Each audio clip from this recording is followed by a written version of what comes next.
మీ video ఒకటి చూసాను sir, చాలా పర్సనల్గా మీకు బాగా క్లోజ్ అయిన వ్యక్తులు చూపించారు. ఒక చిన్న పార్టీ, ఆ చిన్న పార్టీలో మీ ఇద్దరు పిల్లలుని జీవిత గారు ఉన్నారు.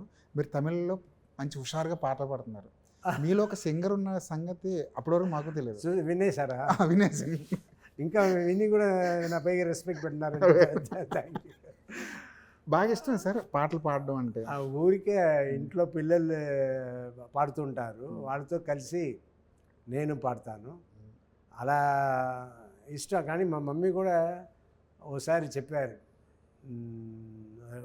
ఆవిడ చనిపోవడానికి 2 రోజులు 3 రోజుల ముందే ఏదో ఆవిడ వచ్చి ఉంటే నేను పాట పాడుతూ ఉన్నా.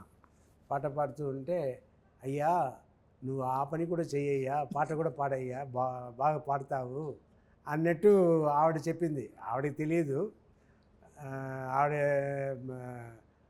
కొడుకు కదా, ఏమంటారు, ఏం చేసినా కాకి పిల్ల కాకి ముద్దులాగా నేనంటే ముద్దు కాబట్టి అలా చెప్పారు. ఓకేగా పడతా, బాగా పాడలేరు. నాకు మీరు ఆ పోజ్ చూస్తుంటే అల్లరి పీరియడ్లో అదే గుర్తొచ్చింది. మీరు మైక్ పట్టుకుని అదే స్టైల్లో పాడుతుంటే